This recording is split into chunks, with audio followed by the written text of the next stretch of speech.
ನಟ ದರ್ಶನ್ ಸೇರಿ 7 ಜನ ಆರೋಪಿಗಳಿಗೆ ಇಂದು ಹೈಕೋರ್ಟ್ ಜಾಮೀನು ನೀಡಿದೆ. ಹಾಗಿದ್ರೆ ತನಿಖಾಧಿಕಾರಿಗಳು ಜಾಮೀನು ಅರ್ಜಿ ಪ್ರಶ್ನೆ ಮಾಡಿ ಮೇಲ್ಮನವಿ ಸಲ್ಲಿಸುತ್ತಾರಾ ಎಂಬ ಕುತೂಹಲದಿಂದ ಕೂಡಿದೆ. ಈ ಕುರಿತ ಒಂದು ವರದಿ ಇಲ್ಲಿದೆ ನೋಡಿ.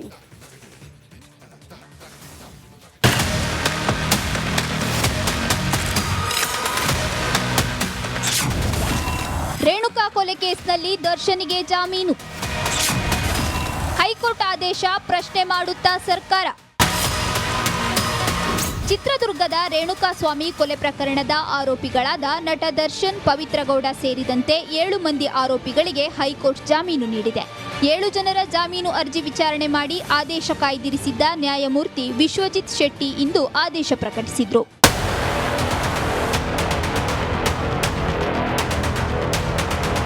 ರೇಣುಕಾಸ್ವಾಮಿ ಕೊಲೆ ಕೇಸಲ್ಲಿ ದರ್ಶನ್ ಸೇರಿ 12 ಆರೋಪಿಗಳಿಗೆ ಜಾಮೀನು ಸಿಕ್ಕಿದೆ. ಈಗ ಇದನ್ನ ಪೊಲೀಸರು ಪ್ರಶ್ನೆ ಮಾಡ್ತಾರಾ ಇಲ್ಲ ಅನ್ನೋ ಚರ್ಚೆ ಶುರುವಾಗಿದೆ.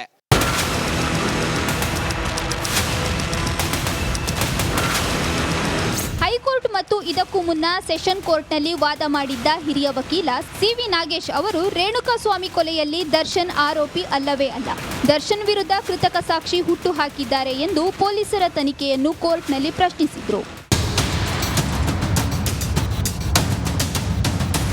ಇನ್ನು ಸಿ.ವಿ. ನಾಗೇಶ್ ವಾದಕ್ಕೆ ಎಸ್ಪಿಪಿ ಪ್ರಸನ್ನಕುಮಾರ್, ಪ್ರಕರಣದ ಎಲ್ಲ ಆರೋಪಿಗಳ ಡಿಜಿಟಲ್ ಹೆಜ್ಜೆಗುರುತುಗಳು ಘಟನೆಯಲ್ಲಿ ಪಾತ್ರ ನಿರೂಪಿಸುತ್ತದೆ. ಆರೋಪಿಗಳೆಲ್ಲರೂ ಒಂದಲ್ಲ ಒಂದು ರೀತಿಯಲ್ಲಿ ದರ್ಶನ್ ಜೊತೆ ಕೆಲಸ ಮಾಡುತ್ತಿದ್ದವರೇ. ಇಡೀ ಪ್ರಕರಣ ಪಿತೂರಿಯ ಭಾಗವಾಗಿ ನಡೆದಿದೆ ಎಂದು ವಾದಿಸಿದ್ರು. ಆದರೆ ಹೈಕೋರ್ಟ್ ಸಿ.ವಿ. ನಾಗೇಶ್ ವಾದವನ್ನ ನಂಬಿ ದರ್ಶನ್ ಸೇರಿ 5 ಜನ ಆರೋಪಿಗಳಿಗೆ ಜಾಮೀನು ನೀಡಿದೆ.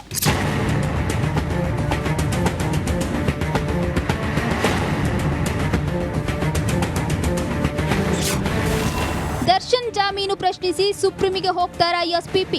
ದರ್ಶನ್ಗೆ ಮಂಜೂರಾಗಿದ್ದ ಮಧ್ಯಂತರ ಜಾಮೀನನ್ನ ಪ್ರಶ್ನೆ ಮಾಡೋದಕ್ಕೆ ಸರ್ಕಾರ 1 ತಿಂಗಳ ಕಾಲ ಟೈಮ್ ತೆಗೆದುಕೊಂಡಿತ್ತು. ಇಂಥದ್ರಲ್ಲಿ ದರ್ಶನ್ಗೆ ರೆಗ್ಯುಲರ್ ಜಾಮೀನು ಸಿಕ್ಕಿದ್ದು ಇದನ್ನ ಪ್ರಶ್ನೆ ಮಾಡುತ್ತಾ ಅನ್ನೋ ಅನುಮಾನ ಶುರುವಾಗಿದೆ.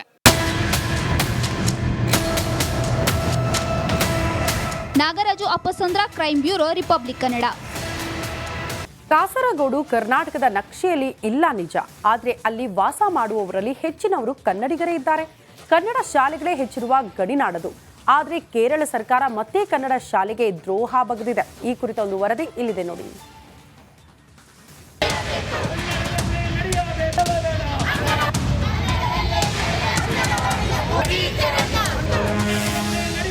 ಸರ್ಕಾರಿ ಹಿರಿಯ ಪ್ರಾಥಮಿಕ ಶಾಲೆ ಡಿವೈನ್ ಸ್ಟಾರ್ ರಿಷಬ್ ಶೆಟ್ಟಿ ಅವರ ಸಿನಿಮಾ.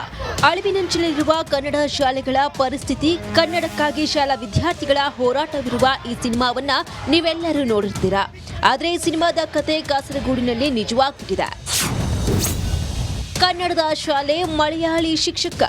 ನಿಜ, ದಕ್ಷಿಣ ಕನ್ನಡ ಸಮೀಪದ ಕಾಸರಗೋಡಿನಲ್ಲಿ ಕನ್ನಡಿಗರ ಸಂಖ್ಯೆಯೇ ಹೆಚ್ಚು, ಕನ್ನಡ ಶಾಲೆಗಳ ಸಂಖ್ಯೆಯೇ ಜಾಸ್ತಿ.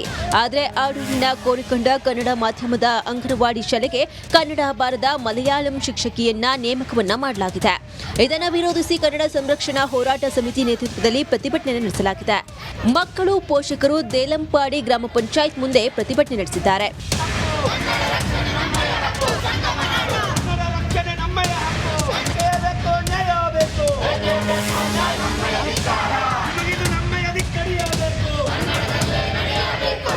ಕೋರಿಕೊಂಡ ಅಂಗನವಾಡಿಯಲ್ಲಿ ಒಟ್ಟು 18 ಮಕ್ಕಳಿದ್ದಾರೆ. ಈ ಪೈಕಿ 16 ಮಕ್ಕಳು ಕನ್ನಡ ಮಾತನಾಡ್ತಾರೆ. ಆದರೂ ದೇವಂಪಾಡಿ ಗ್ರಾಮ ಪಂಚಾಯತ್ ಉದ್ದೇಶಪೂರ್ವಕವಾಗಿ ಮಲಯಾಳಂ ಶಿಕ್ಷಕಿಯನ್ನ ನೇಮಿಸಿರುವ ಆರೋಪ ಕೇಳಿಬಂದಿದೆ. ಸಂವಿಧಾನದಲ್ಲಿ ಭಾಷಾ ಅಲ್ಪಸಂಖ್ಯಾತರಿಗೆ ಕೊಟ್ಟಿರುವಂತಹ ಹಕ್ಕುಗಳ ಅದನ್ನ ಕೊಡಲಿಲ್ಲ ಅಂತ ಮಾತ್ರ ಅಲ್ಲ, ಇದ್ದುವಂತಹ ಹಕ್ಕುಗಳನ್ನ ಒಂದೊಂದೇ ಆಗಿ ಕಿತ್ತೊಗೆಯುವಂತಹ ಒಂದು ಪ್ರಕ್ರಿಯೆ ಕಳೆದ ಹಲವಾರು ವರ್ಷಗಳಿಂದ ನಿರಂತರವಾಗಿ ನಡೆಯುತ್ತಾ ಇದೆ. ಹಲವು ಬಾರಿ ಮನವಿ ಮಾಡಿದ್ರು ಕನ್ನಡ ಸಂಘಟನೆಗಳನ್ನ ಕೇರಳ ಸರ್ಕಾರ ಕ್ಯಾರೆ ಎಂದಿರುವಂತೆ. ಕೋರಿಕೊಂಡ ಅಂಗನವಾಡಿಯಲ್ಲಿ ಈಗ ತಾತ್ಕಾಲಿಕ ಅಂತೇಳಿ ಮಲಯಾಳಿ ಶಿಕ್ಷಕಿಯನ್ನು ನೇಮಕಾತಿ ಮಾಡಿದ್ದಾರೆ. ಅದರ ವಿರುದ್ಧವಾಗಿ ಪ್ರಾರಂಭದ ಹಂತದಲ್ಲೇ ನಾವು ಹಲವು ಬಾರಿ ಹಲವು ಕಡೆಗಳಲ್ಲಿ ಮನವಿ ಕೊಟ್ಟರೂ ಕೂಡ ಯಾವುದೇ ಸ್ಪಂದನೆ ಬರದ ಕಾರಣ DLSಗೆ ಹೋಗಬೇಕಾಗಿ ಬಂತು. ನಂತರ ನಾವು ಈಗ ಹೈಕೋರ್ಟಿಗೆ ರಿಟ್ ಅರ್ಜಿ ಹಾಕಿದ್ದೇವೆ. ಮಕ್ಕಳಿಗೋಸ್ಕರ ನಾವೀಗ ಹೋರಾಟ ಮಾಡ್ತಾ ಇದ್ದೇವೆ. ಸದ್ಯ ಹೋರಾಟಗಾರರು ಕನ್ನಡ ಶಿಕ್ಷಕರು ಒಬ್ಬರೇ ಜಾಮೀನು ಪಡೆದು ಹೊರ ಬರ್ತಿದ್ದಾರೆ. ಹಾಗಿದ್ರೆ ಕೇಸ್ ಗತಿ ಏನು? ಪ್ರಕರಣದಲ್ಲಿ ಇನ್ಮುಂದೆ ಏನೆಲ್ಲ ಆಗತ್ತೆ ಗೊತ್ತಾ? ಆ ಕುರಿತ ಒಂದು ರಿಪೋರ್ಟ್ ಇಲ್ಲಿದೆ ನೋಡಿ.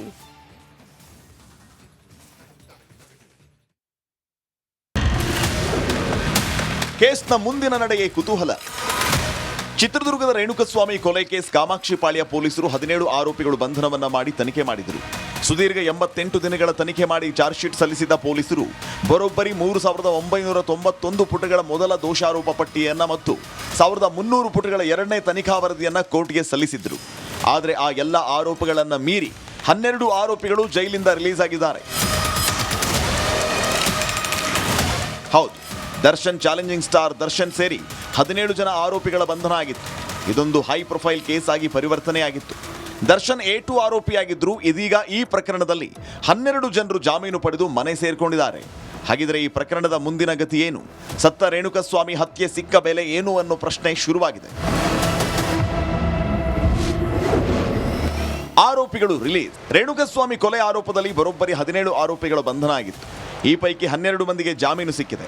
ಆರೋಪಿ ದರ್ಶನ್ಗೆ ಬೇಲ್ ಸಿಕ್ಕಿದೆ, ಆದರೆ ಖುಲಾಸೆಯಾಗಿಲ್ಲ. ಜಾಮೀನು ನಿಯಮ ಉಲ್ಲಂಘಿಸಿದರೂ ಜೈಲೇ ಗತಿ. ರಾಜ್ಯ ಸರ್ಕಾರ ಸುಪ್ರೀಂ ಕೋರ್ಟ್ಗೆ ಅರ್ಜಿ ಸಲ್ಲಿಸಬಹುದು.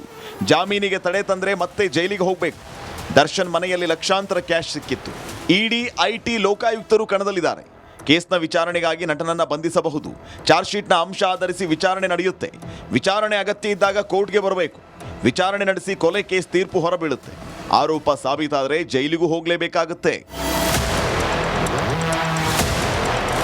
ಒಟ್ಟಾರೆ ಒಬ್ಬೊಬ್ಬರೇ ಆರೋಪಿಗಳು ಹೊರ ಬರ್ತಾ ಇದ್ದಾರೆ. ಈಗಾಗಲೇ 12 ಜನ ಹೊರ ಬಂದಿದ್ರೆ ಇನ್ನೂ 5 ಆರೋಪಿಗಳು ಹೊರ ಬರಬೇಕಾಗಿದೆ. ಆದರೆ ಕೇಸ್ ಅಂದ್ಕೊಂಡ ಹಾಗೆ ಪ್ರಕರಣ ಮುಂದುವರಿಯುತ್ತಾ?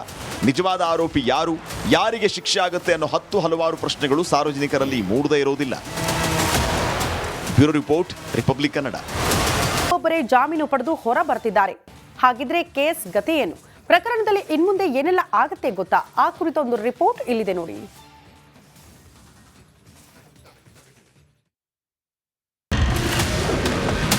ಕೇಸ್ನ ಮುಂದಿನ ನಡೆಗೆ ಕುತೂಹಲ. ಚಿತ್ರದುರ್ಗದ ರೇಣುಕಸ್ವಾಮಿ ಕೊಲೆ ಕೇಸ್ ಕಾಮಾಕ್ಷಿಪಾಳ್ಯ ಪೊಲೀಸರು 17 ಆರೋಪಿಗಳು ಬಂಧನವನ್ನ ಮಾಡಿ ತನಿಖೆ ಮಾಡಿದರು. ಸುದೀರ್ಘ 88 ದಿನಗಳ ತನಿಖೆ ಮಾಡಿ ಚಾರ್ಜ್ ಶೀಟ್ ಸಲ್ಲಿಸಿದ ಪೊಲೀಸರು ಬರೋಬ್ಬರಿ 3991 ಪುಟಗಳ ಮೊದಲ ದೋಷಾರೋಪ ಪಟ್ಟಿಯನ್ನ ಮತ್ತು 1300 ಪುಟಗಳ ಎರಡನೇ ತನಿಖಾ ವರದಿಯನ್ನ ಕೋರ್ಟ್ಗೆ ಸಲ್ಲಿಸಿದ್ರು. ಆದರೆ ಆ ಎಲ್ಲ ಆರೋಪಗಳನ್ನ ಮೀರಿ 12 ಆರೋಪಿಗಳು ಜೈಲಿಂದ ರಿಲೀಸ್ ಆಗಿದ್ದಾರೆ. ಹೌದು, ದರ್ಶನ್ ಚಾಲೆಂಜಿಂಗ್ ಸ್ಟಾರ್ ದರ್ಶನ್ ಸೇರಿ 17 ಜನ ಆರೋಪಿಗಳ ಬಂಧನ ಆಗಿತ್ತು. ಇದೊಂದು ಹೈ ಪ್ರೊಫೈಲ್ ಕೇಸ್ ಆಗಿ ಪರಿವರ್ತನೆಯಾಗಿತ್ತು. ದರ್ಶನ್ A2 ಆರೋಪಿಯಾಗಿದ್ರು. ಇದೀಗ ಈ ಪ್ರಕರಣದಲ್ಲಿ 12 ಜನರು ಜಾಮೀನು ಪಡೆದು ಮನೆ ಸೇರ್ಕೊಂಡಿದ್ದಾರೆ. ಹಾಗಿದ್ರೆ ಈ ಪ್ರಕರಣದ ಮುಂದಿನ ಗತಿ ಏನು? ಸತ್ತ ರೇಣುಕಸ್ವಾಮಿ ಹತ್ಯೆ ಸಿಕ್ಕ ಬೆಲೆ ಏನು ಅನ್ನೋ ಪ್ರಶ್ನೆ ಶುರುವಾಗಿದೆ. ಆರೋಪಿಗಳು ರಿಲೀಸ್. ರೇಣುಕಸ್ವಾಮಿ ಕೊಲೆ ಆರೋಪದಲ್ಲಿ ಬರೋಬ್ಬರಿ 17 ಆರೋಪಿಗಳ ಬಂಧನ ಆಗಿತ್ತು. ಈ ಪೈಕಿ 12 ಮಂದಿಗೆ ಜಾಮೀನು ಸಿಕ್ಕಿದೆ. ಆರೋಪಿ ದರ್ಶನ್ಗೆ ಬೇಲ್ ಸಿಕ್ಕಿದೆ, ಆದರೆ ಖುಲಾಸೆಯಾಗಿಲ್ಲ. ಜಾಮೀನು ನಿಯಮ ಉಲ್ಲಂಘಿಸಿದರೂ ಜೈಲೇ ಗತಿ. ರಾಜ್ಯ ಸರ್ಕಾರ ಸುಪ್ರೀಂ ಕೋರ್ಟ್ಗೆ ಅರ್ಜಿ ಸಲ್ಲಿಸಬಹುದು. ಜಾಮೀನಿಗೆ ತಡೆ ತಂದ್ರೆ ಮತ್ತೆ ಜೈಲಿಗೆ ಹೋಗಬೇಕು. ದರ್ಶನ್ ಮನೆಯಲ್ಲಿ ಲಕ್ಷಾಂತರ ಕ್ಯಾಶ್ ಸಿಕ್ಕಿತ್ತು. ಇಡಿ, ಐಟಿ, ಲೋಕಾಯುಕ್ತರು ಕಣದಲ್ಲಿದ್ದಾರೆ. ಕೇಸ್ನ ವಿಚಾರಣೆಗಾಗಿ ನಟನನ್ನ ಬಂಧಿಸಬಹುದು. ಚಾರ್ಜ್ ಶೀಟ್ನ ಅಂಶ ಆಧರಿಸಿ ವಿಚಾರಣೆ ನಡೆಯುತ್ತೆ. ವಿಚಾರಣೆ ಅಗತ್ಯ ಇದ್ದಾಗ ಕೋರ್ಟ್ಗೆ ಬರಬೇಕು. ವಿಚಾರಣೆ ನಡೆಸಿ ಕೊಲೆ ಕೇಸ್ ತೀರ್ಪು ಹೊರಬೀಳುತ್ತೆ. ಆರೋಪ ಸಾಬೀತಾದರೆ ಜೈಲಿಗೂ ಹೋಗಲೇಬೇಕಾಗುತ್ತೆ. ಒಟ್ಟಾರೆ ಒಬ್ಬೊಬ್ಬರೇ ಆರೋಪಿಗಳು ಹೊರ ಬರ್ತಾ ಇದ್ದಾರೆ. ಈಗಾಗಲೇ 12 ಜನ ಹೊರ ಬಂದಿದ್ರೆ ಇನ್ನೂ 5 ಆರೋಪಿಗಳು ಹೊರ ಬರಬೇಕಾಗಿದೆ. ಆದರೆ ಕೇಸ್ ಅಂದ್ಕೊಂಡ ಹಾಗೆ ಪ್ರಕರಣ ಮುಂದುವರಿಯುತ್ತಾ? ನಿಜವಾದ ಆರೋಪಿ ಯಾರು? ಯಾರಿಗೆ ಶಿಕ್ಷೆ ಆಗುತ್ತೆ ಅನ್ನೋ ಹಲವಾರು ಪ್ರಶ್ನೆಗಳು ಸಾರ್ವಜನಿಕರಲ್ಲಿ ಮೂಡದೇ ಇರೋದಿಲ್ಲ. Bureau report, republic Kannada.